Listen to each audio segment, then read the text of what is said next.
Hello, everybody, and welcome to the Python Exchange. I am, of course, your moderator for this afternoon's event. My name is James Powell, and I'm joined by your host panelists as well as a guest panelist who will be sharing with us some prepared remarks about his adventure in using open source and open science technologies in the field of astrophysics.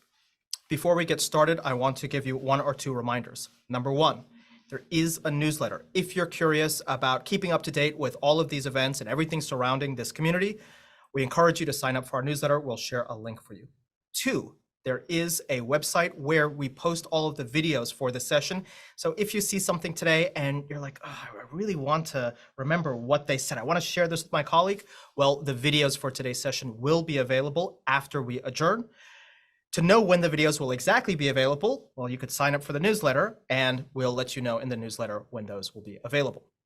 Finally, do know that this is an open call with an open invitation.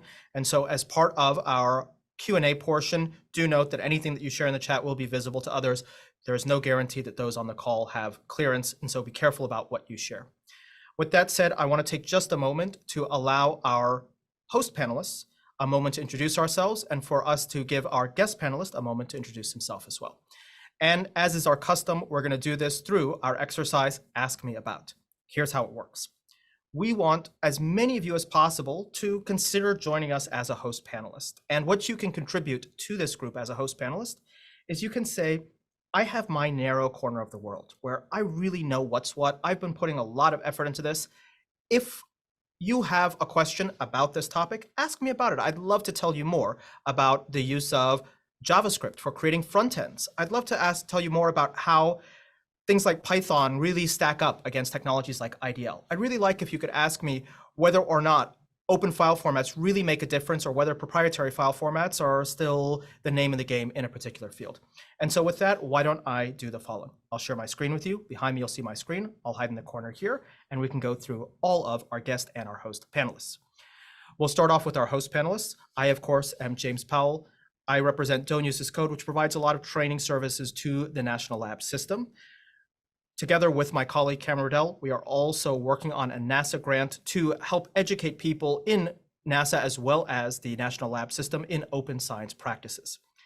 If you're curious about how to reach out to people who, let's be honest, might be just a little bit behind the time when it comes to open source technologies, open source approaches, open science skills, and you're interested in a free training that can help bring them up to date, I'd love to talk to you about that. Feel free to ask me about that. Next up, we'll introduce one of our newest host panelists, Hiran. Hiran represents Brookhaven.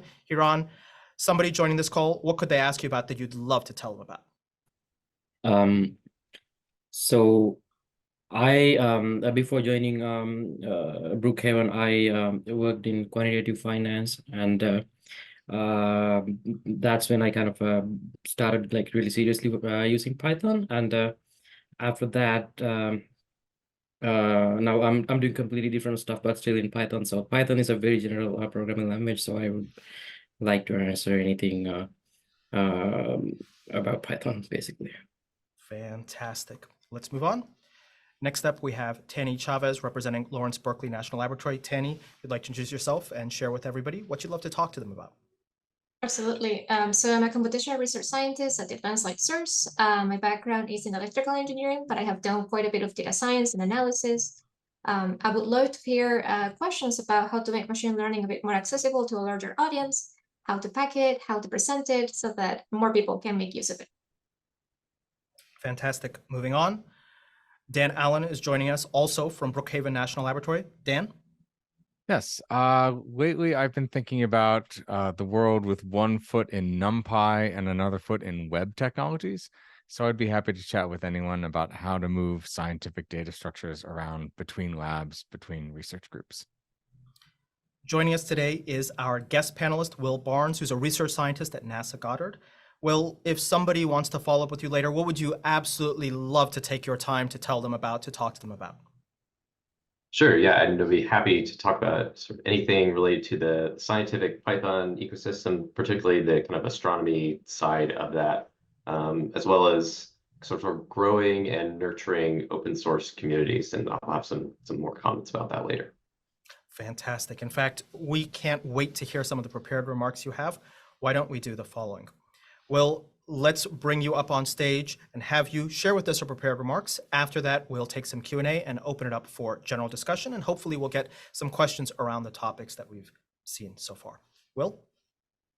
Awesome, great. Well, thanks very much for inviting me to give this talk, inviting me to be a panelist. It's really exciting to be here. So yeah, as James already mentioned, my name is Will. I am a research scientist at NASA Goddard, contracted through American University, and my sort of day job is as a solar physicist. So I study sort of like astronomy and astrophysics, but focused on just one star. But in that sort of job, I wear a lot of hats. I'm sort of a traditional scientist. I publish papers, write grants, etc. But I'm also a software engineer, as well as the kind of an open source maintainer, and I'll kind of touch on that a bit in this talk. But kind of what I wanted to sort of focus on today, because I think there's probably a lot of people on this panel that have thoughts about this, is how you build an open source ecosystem. And I'm going to be talking specifically about how we've tried to do that in the sort of SunPy worlds, in what I'm calling a golden age of solar physics. And I'll sort of explain what each one of the components of this title means throughout the topic. Okay. So the first thing I wanted to define is, most importantly, is what is solar physics? What do I mean by solar physics? So solar physics is primarily the study of the atmosphere of our nearest star, the sun, this thing that has a huge impact on our life every single day here on Earth. And the way people, for a long time, up until very recently, the way we observed this really dynamic atmosphere of the sun, called the solar corona, is through eclipse observations. So this, I'm showing one example here of a highly processed eclipse photograph taken last year during a total solar eclipse that was visible from Australia, actually.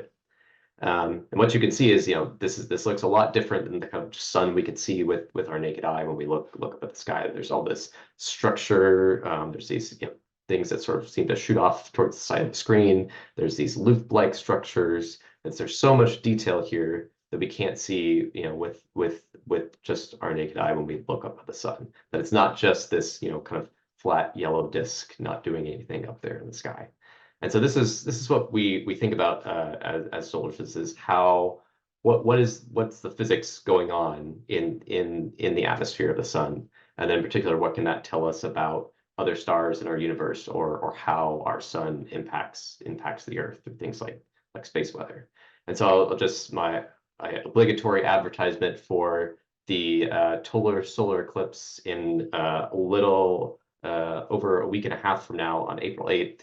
If you're in the path of totality, or you can get the path of totality if you're in the US, I would highly recommend it. I think it'll be really amazing, and you can see, this is again a highly processed photograph, but be able to see the sort of outer atmosphere of the sun with your naked eye.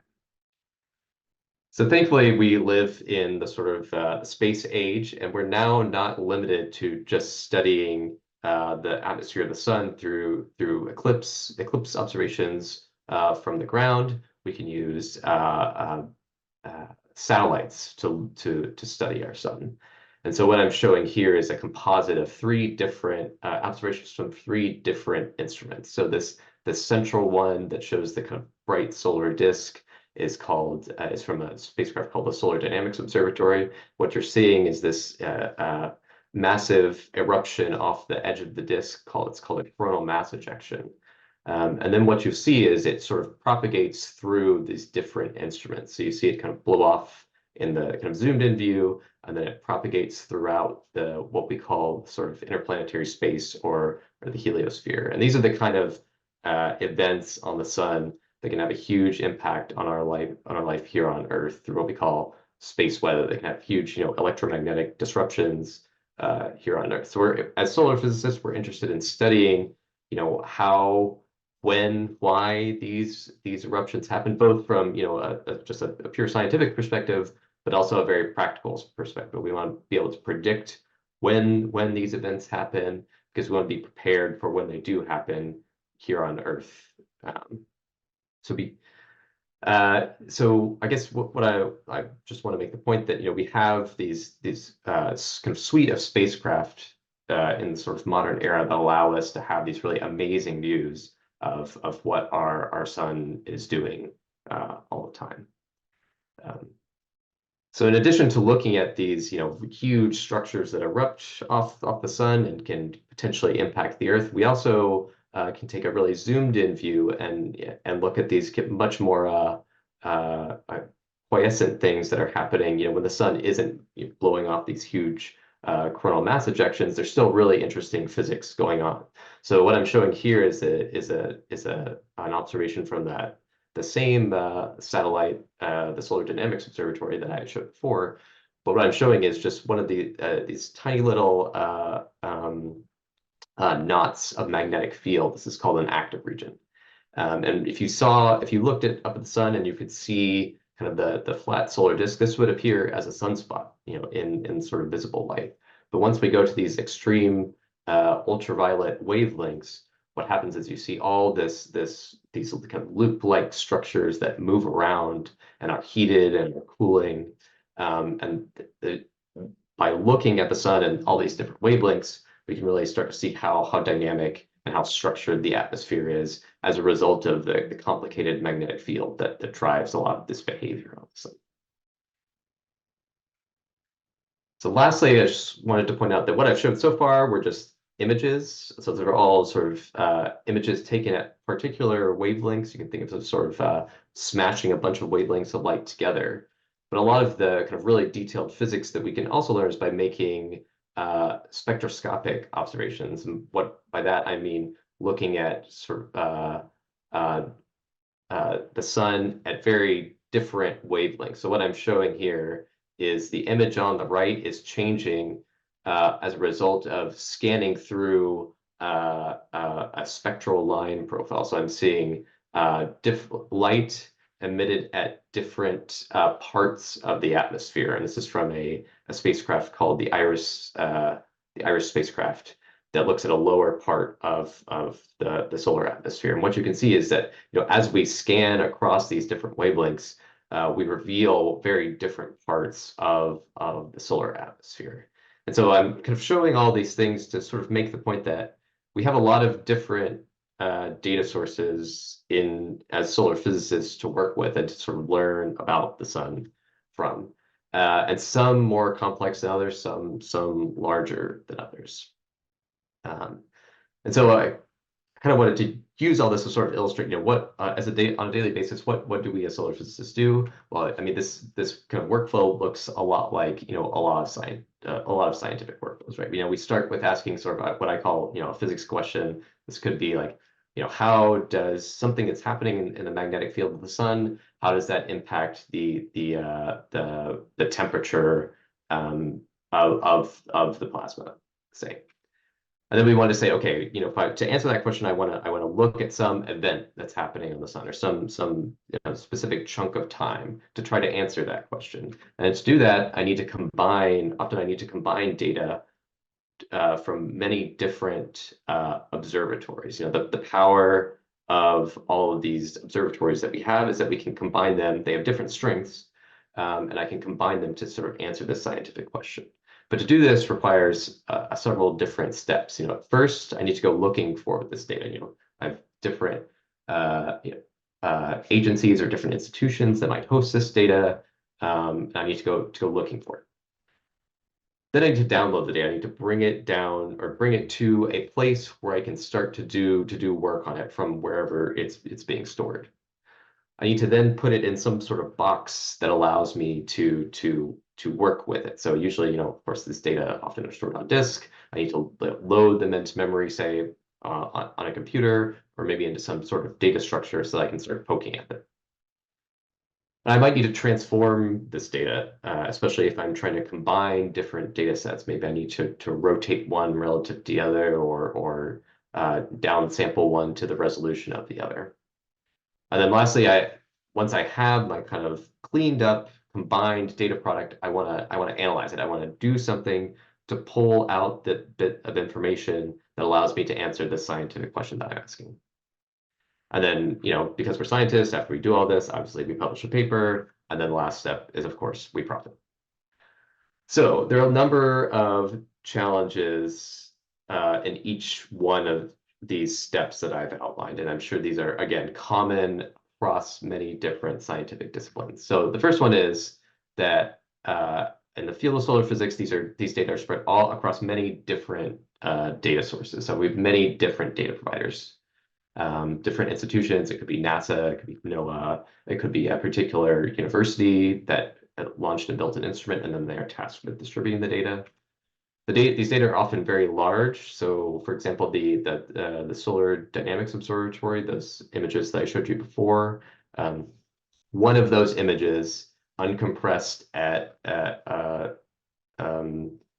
double precision floating point, is 130 megabytes, and those are taken every 12 seconds in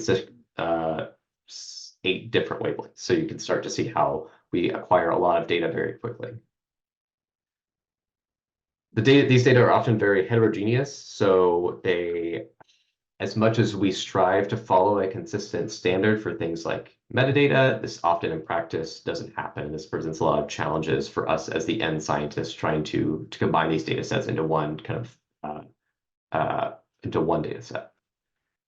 And then for similar reasons, the data and the metadata must be held together so we have context for what our data is. And then related to that, the coordinate systems that we're dealing with are often very complex because of the way we're taking these observations.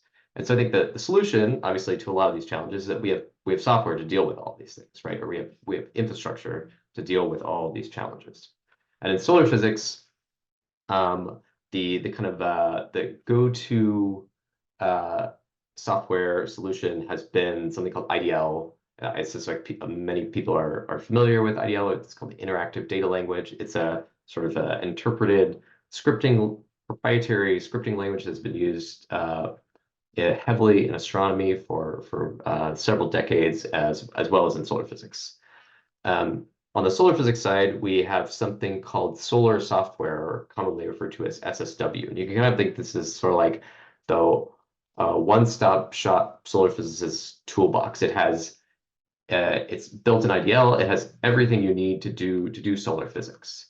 And really, this sort of effort to develop this kind of monolithic code base started in the 90s. So this is kind of ahead of a lot of the kind of open source movements that we think about today. And there are a lot of advantages to this effort that was made decades ago for the field of solar physics. So one, IDL is a scripting language. It has a lower barrier to entry than something like, say, Fortran.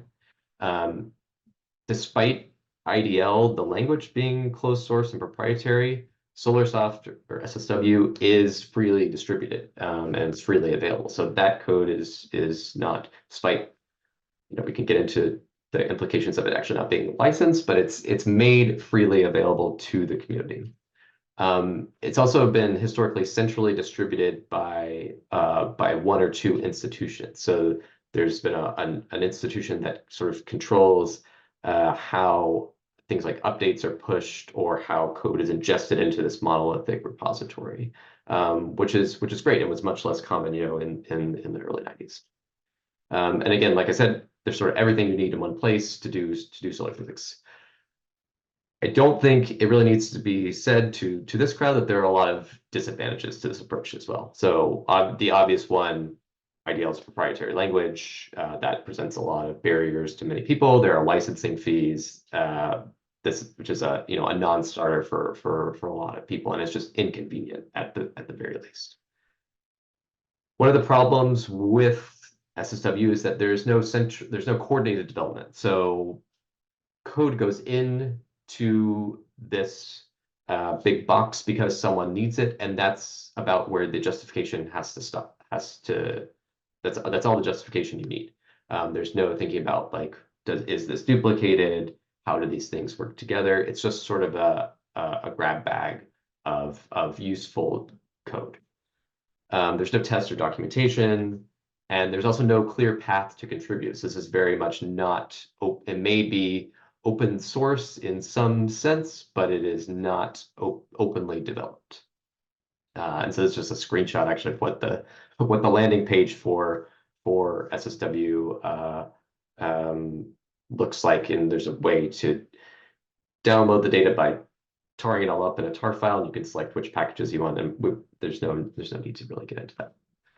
So the kind of answer, the modern answer to SSW is SunPy, which is kind of what I'm going to be talking about mostly today. So SunPy is a Python package for doing solar data analysis, and this sort of effort began in 2000 here at Goddard, and part of it was sort of born out of frustration with the licensing fees that are a consequence of using IDL, and also the fragility of this sort of SSW ecosystem.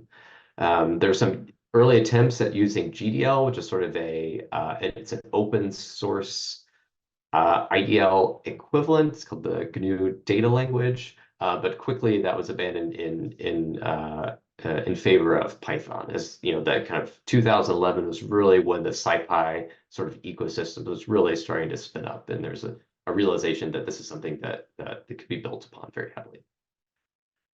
So version 0.1 was released in 2011 of that same year, and then 8 years later we finally hit version 1.0.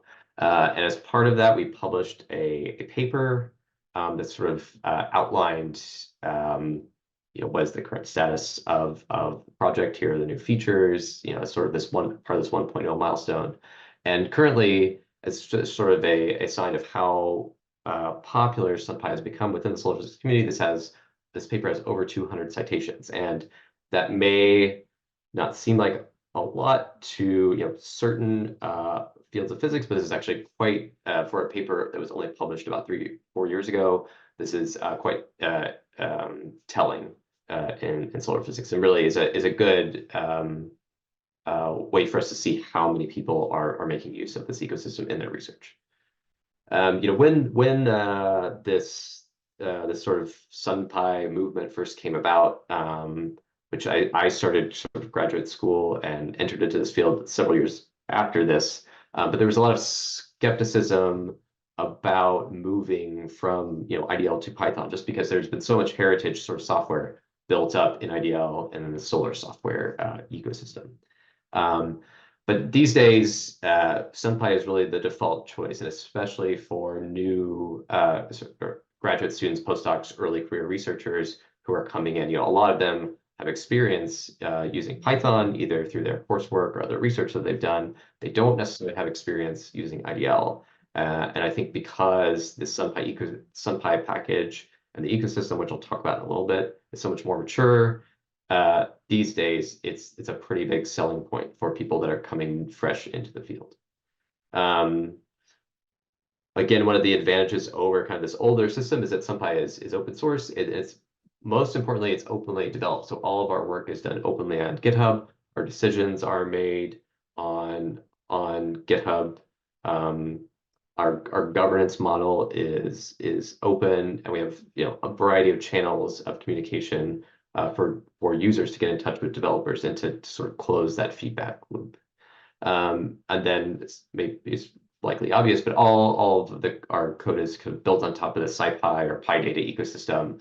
And in particular, one of our biggest dependencies is the AstroPy package. So AstroPy provides a lot of sort of core functionality for doing astronomy in Python, and we make use of AstroPy wherever possible for a variety of things, including things like support for physical units or time, or also coordinate systems.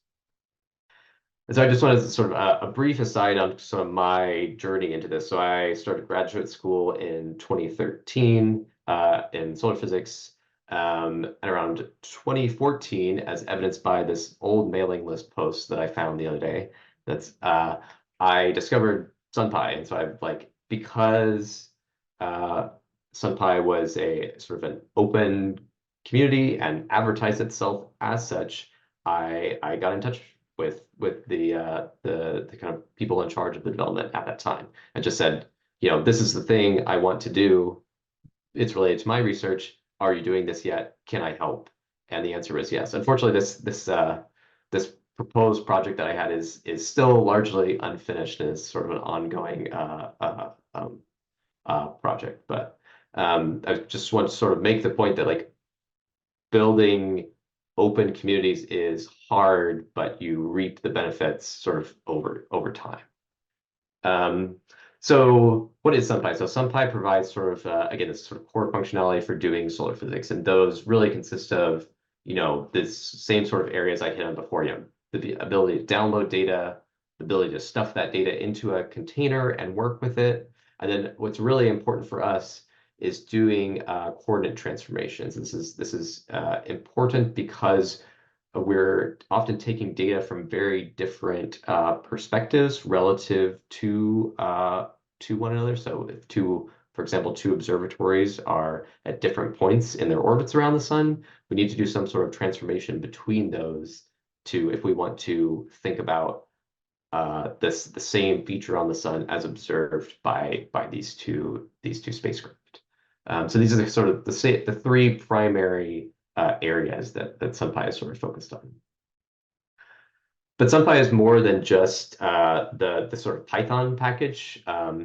SunPy is a sort of a variety of things. So this all falls under what I'm calling the sort of SunPy project. And I can sort of think of the project as divided up into just three categories. So one is the people, and those are the maintainers or the people that hold kind of more formal roles like myself. So I'm the deputy lead developer. We have a lead developer. We have people that are sort of in charge of hosting our website. We have people in charge of kind of community engagement. We have maintainers. We have contributors that that might be sort of one-off or infrequent contributors. And then of course we have our user community in the solar physics community and then sort of throughout the world. We also maintain, of course, the SunPy package that I've talked about before, and we also have an ecosystem of affiliated packages, and I'll say more about that in a minute. And then our community aspect is that we have meetings amongst ourselves. We have presence at things like the SciPy conference, Python Astronomy conference, as well as our kind of our solar-specific science meetings as well. And then we also do some sort of training at the various summer schools within the solar physics community. So the main point I sort of wanted to make in this talk is about software ecosystems. And so in sort of preparation for this, I asked several of my colleagues how they would describe a software ecosystem. So I'm calling this a very informal survey. Someone said, I think this was actually my take. So just, a bare minimum, a set of software that can be installed in the same environment. Okay, fine. One of my friends said a pipe dream that will never occur, which I thought was a bit pessimistic. Imagine a set of canals linked together with locks, sort of like how data flows. If data is the water, how it flows through these different locks or different parts of your code. Someone said, a set of software that has enough in common to make it easy to share data between different functionality, and that sharing a programming language isn't required, nor is it sufficient. So just having everything in Python doesn't make it an ecosystem. And because we're in the year 2024, I have an obligatory, ChatGPT response. The first one was, I thought, basically complete nonsense, but the explained it to me like I'm 5 version was pretty interesting. So it's at a playground where different computer programs, the people who make them and the people who use them all play together nicely and help each other out. And I really like the sort of all play together nicely bit, because I think that is sort of a nice tagline for what an ecosystem should be. So after thinking about this for a bit, my sort of proposed criteria for an ecosystem are sort of threefold. I think an ecosystem should be open. There should be a sort of a transparent path for adding to the ecosystem, putting some piece of code into an ecosystem. It should be integrated, so we should share common data structures and abstractions sort of across these different packages. Our ecosystem should be non-duplicative, which is sort of a way for me to say there's no duplication, but in one word. So there shouldn't be two packages within the ecosystem that are like providing the same functionality in different ways. And then reliable, so we should be testing this ecosystem regularly to make sure that that our packages are healthy and that these things continue to work together. But this, this is very idealized, and this presents a lot of challenges. I think, coordinating development between the different groups who are developing these different packages, these groups often have different interests, and it's hard to square these different interests with one another. Coming up with this list in the first place is not easy. Curating and maintaining this list is not an easy task.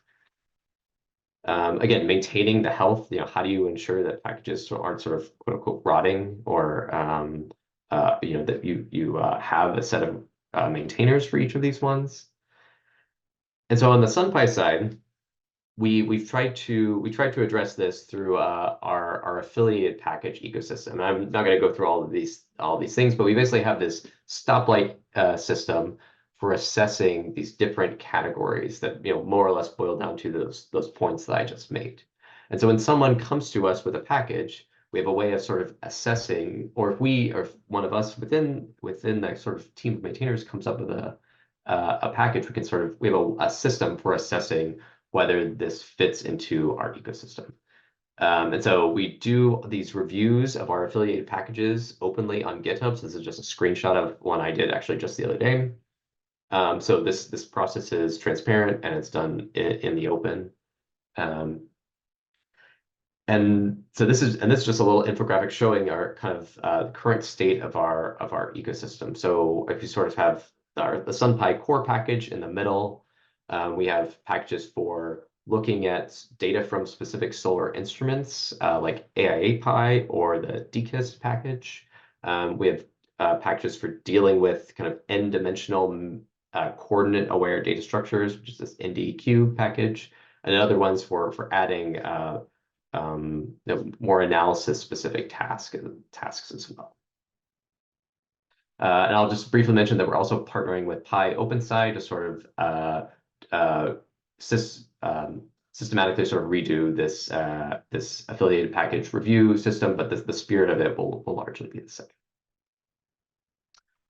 So I just wanted to say, in practice, okay, what is the benefit of this? So one of the things we often do as solar physicists is that we want to look at a particular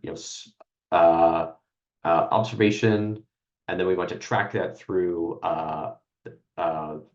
different observatories.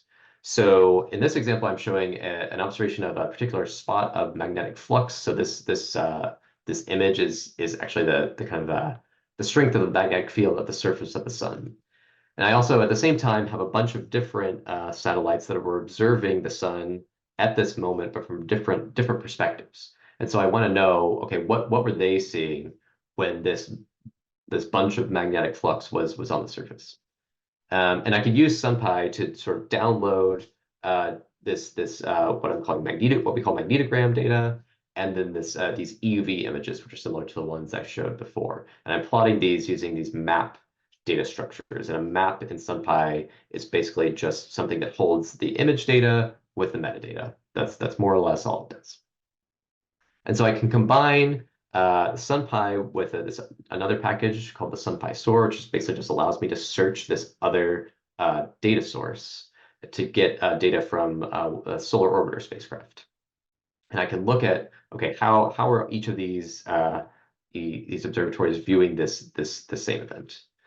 I can then use another package to do some calibration on one of my images. I can zoom in to this active region, and I can use my other package called PFSSPy to look at the magnetic structure of this active region from these three different perspectives. And because all of these packages understand the same kinds of data structures, they all work together and they play nicely together. So why is all this so important now? So I guess I should explain the sort of last bit of my title, the sort of a golden age of solar physics. And I did not coin this term, but this is often called a golden age because of the number of observatories that we have either online right now or that are coming online.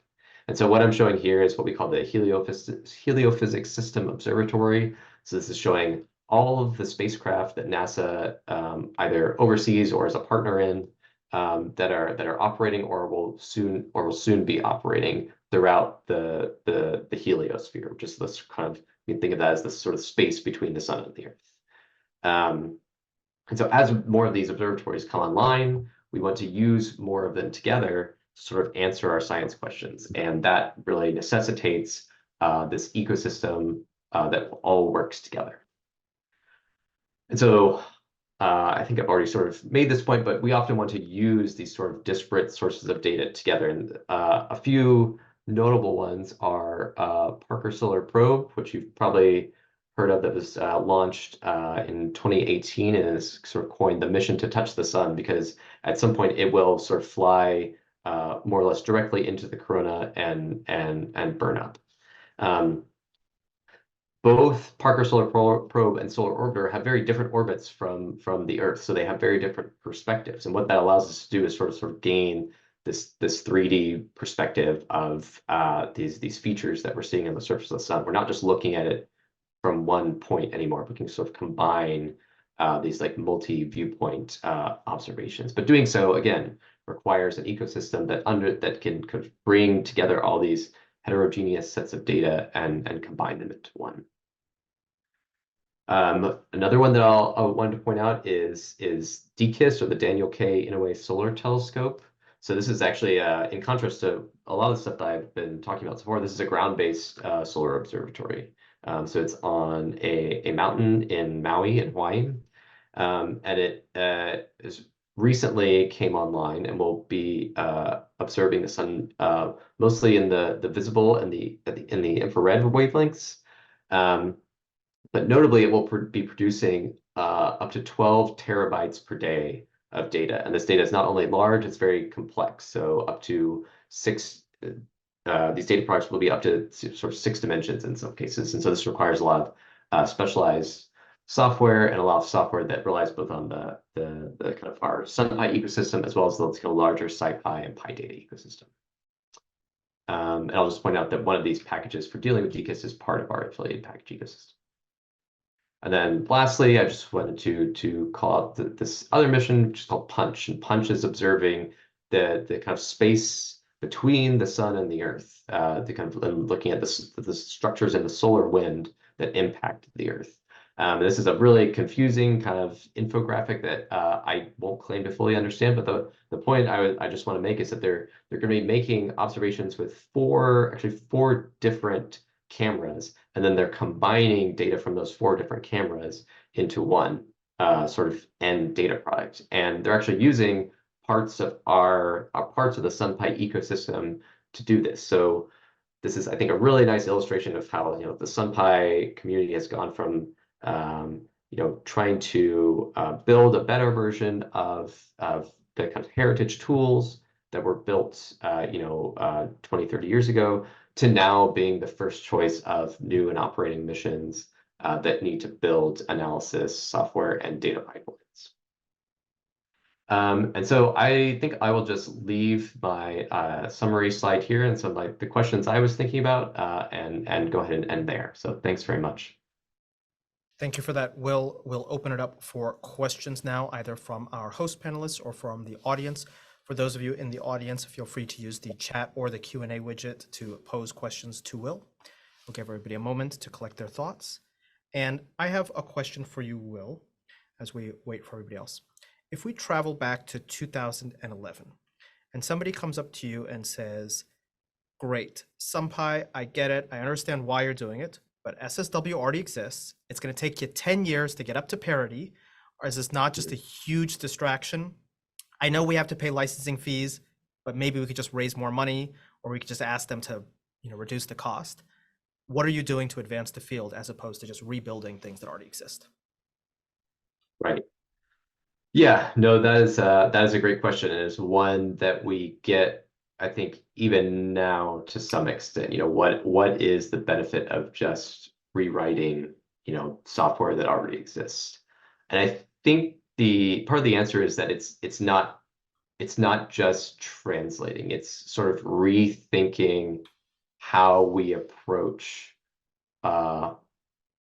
like thinking about our data and thinking about ways to combine data. Like I think a sort of ecosystem way and the way the sort of the Python approach to a lot of these problems fundamentally changes the way you do science and the way you think about your science. So I think there's a lot of value in, you know, there.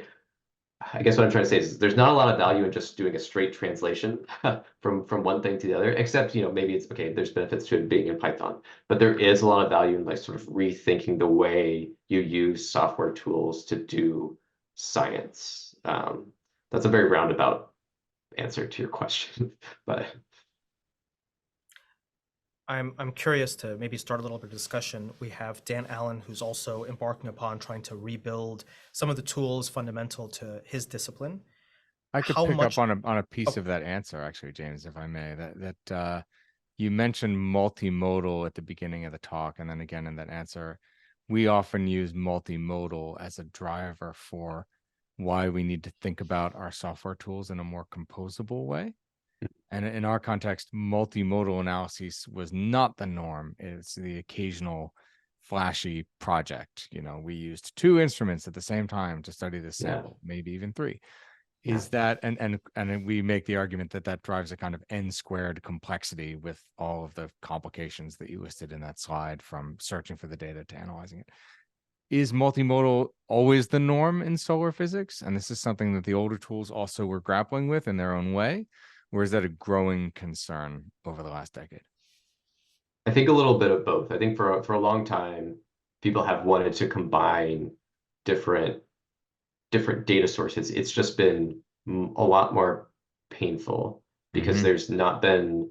So I guess what I kind of left out of that slide on the kind of IDL tools is that traditionally in solar physics, a lot of the software development has been funded by missions. So solar physics is very mission centric in the science that we do and the way our funding works. So you get, say, $125 million for a mission. You use some part of that to pay a software engineer for 5-10 years to write your analysis software, write your pipeline code, and then when you need to go do another mission, you reuse all that code, kind of, but it's not like things work. It's not like things are really intentionally working together. It's just sort of maybe they work together, maybe they don't. So we have this like very patchwork approach to how we've built software in solar physics, and that's worked.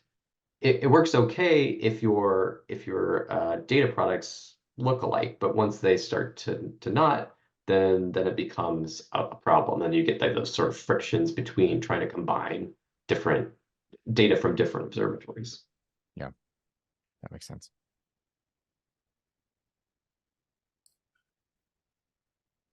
I'm Sorry, curious. should I stop sharing my screen? Or does it matter? I think it's fine. I think these are interesting questions. Okay. I'm curious if there are no other questions. So when you look at building a large ecosystem like this, one of the ideas that you have is we want to have a bunch of orthogonal composable tools, minimal overlap, everything works nicely, and we can combine them in unique ways.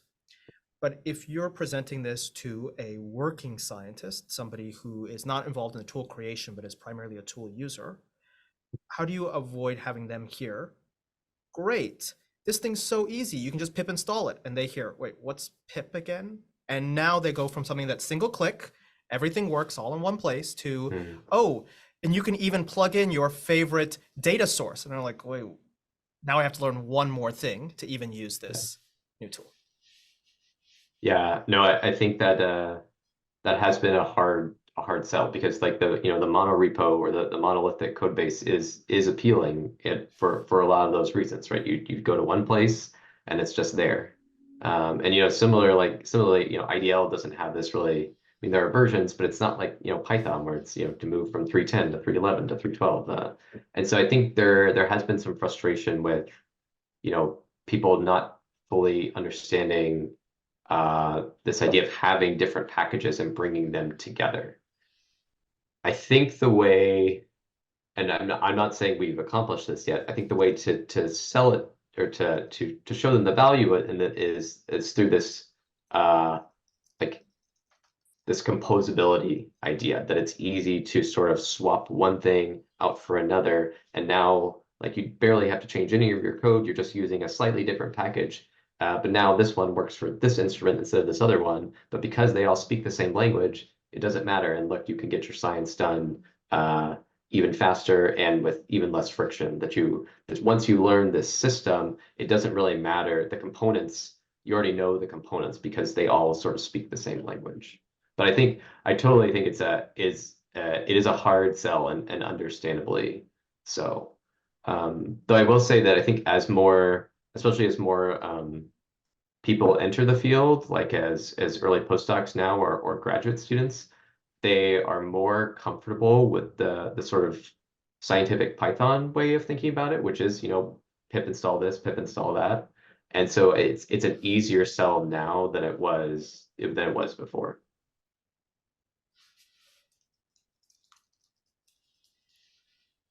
Yeah, I think I have a question more on the front of both user engagement, but also feature development.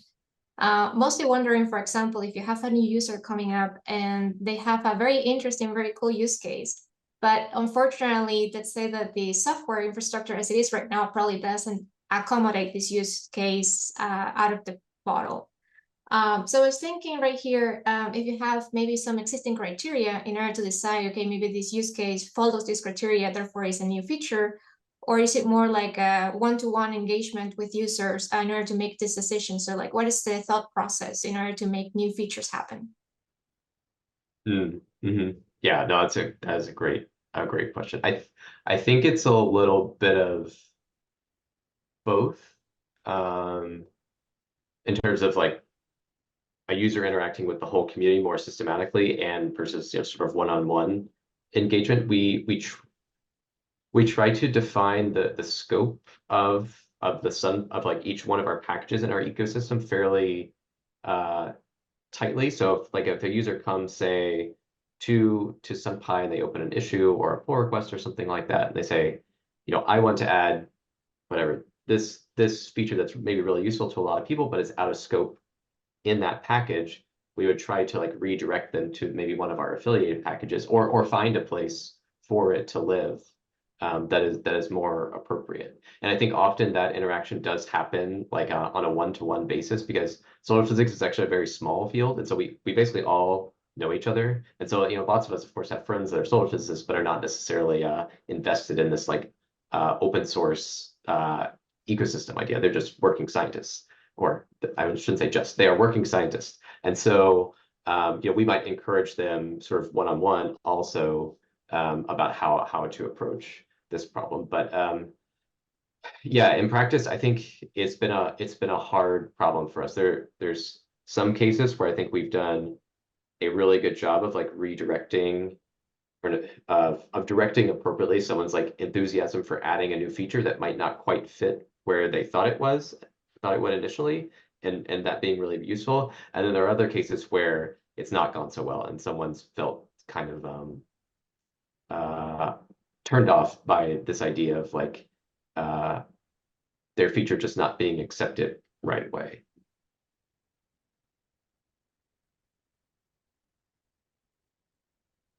I was curious about the role of documentation and training in the transition. You mentioned summer schools, but those do tend to target very early career scientists. How do you bring everybody along? Yeah, no, that is a challenge we're still trying to figure out. So yeah, this idea of these summer schools that I mentioned actually is pretty recent. It's only been really around in the kind of past 2 years, and we're doing another one this year. In general, the way we try to approach the kind of community education is having a presence at like just those sort of scientific meetings. So in solar physics, we have a division of the American Astronomical Society. There's a solar physics division, and we have a yearly meeting. And so we'll usually try to have some sort of either tutorial session there or more of like a hands-on sort of office hours type session where people could just come and talk to us, if they have problems, or we show off some, cool new example, and then that's kind of spurs questions, during the meeting. The less in-person aspect of that is our documentation. So we have tried to have a very comprehensive set of documentation, and we've recently kind of completely refactored our approach to documentation using this diataxis approach. So yeah, I mean, probably a lot of people are familiar with this idea of sort of dividing up your documentation into segments based on the needs of a user and being extremely intentional about it. And so that's the approach we've now taken to our documentation, is to be like really user first as much as possible, which is of course always how your documentation should be, but you know, doesn't always happen in practice. So I think yeah, it's mostly been sort of having a presence at scientific meetings and then trying to do our best in terms of building useful documentation. We do also do a lot of, we have I mean, it's like Slack, but we use like a matrix chat room that we try to do a lot of user engagement with as well, and try to be really responsive to people. People just like jump in with a question. There's usually, you know, 3 or 4 of us that are in there to answer it, you know, within sometimes minutes, sometimes, you know, an hour. And I think we have garnered a pretty good reputation for that within the solar physics ecosystems, of being, you know, really responsive to requests for help in that way. You mentioned it being easier with newcomers to the field, since they have some familiarity with the general scientific Python ecosystem. Have you tried to strategically target educational materials, get undergraduate and graduate level classes to rewrite their course material in using SunPy as the example, in order to put this in front of people? And since they're probably more sensitive to licensing costs. We actually have not. Yeah, no, that's not something that we've really thought about. I think, and the reason might be is because a lot of us, or nearly all of us, are actually tend to be based at non-university institutions. Maybe that's the best way to put it. So despite my affiliation, I sit largely at NASA Goddard. I don't have a lot of interaction with graduate students or undergrads for the most part, and that's true of most of my colleagues in solar physics as a whole. We don't have like a huge university presence relative to like astronomy or astrophysics or some other disciplines. And so I think that might be part of the reason, but I think that would probably make a big difference, certainly. You know, if you're encountering it as a student, that's the way you're learning, then you're going to be even more sold on doing this for your research. Yeah. Hopefully you are also aware there is NASA ROSES funding for creating those kind of curricula around projects like TARDIS or SunPy already in place.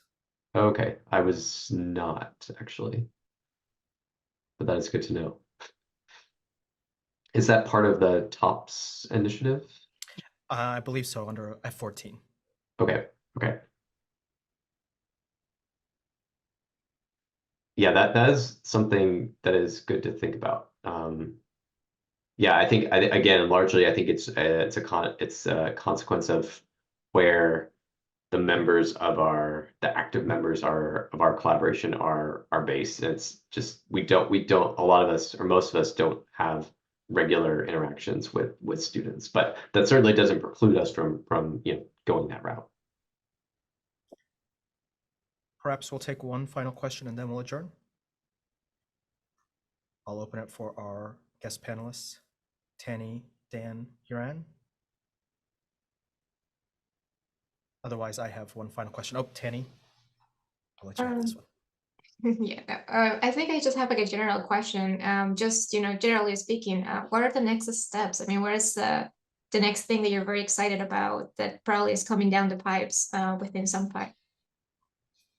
Yeah, I think it is like growing this ecosystem that we have is really the kind of, so initially during the like kind of early days of the project, a lot of effort was put into this sort of core package, and now we've kind of spun off this ecosystem. I think we have, what's really exciting is that we now have a lot of people that are not necessarily involved with the project that are developing packages that depend on SunPy and parts of the ecosystem. So I think one of the exciting things is like figuring out how to work with those people to sort of bring their code like into this affiliated package ecosystem. And I think we're just now starting to see that happen within the past couple of years. I think the other piece and related to that is seeing these new exciting $150, $250 million missions, building their software on top of this ecosystem, and then the kind of science that enables. Yeah.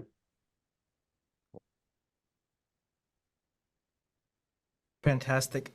Thank you for that, Will. Thank you for your fantastic prepared remarks, and to all of our host panelists for some of their fantastic questions and back and forth. Thank you to all of our attendees for joining. This brings us to the end of this month's Python Exchange. If you'd like to have access to the video the moment it's released, I'd encourage you to sign up for our newsletter, where we'll let you know not only when the video is ready, but also details about our upcoming April event on April 24th. If there is a particular person that you would like to see featured at the Python Exchange, maybe even it's you and you'd love to share something about a project that you work on, please do feel free to reach out to us. We're always looking for new host panelists, new guest panelists, and whatever we can do to help these tools, this ecosystem, and the mission of open science succeed within the National Lab System.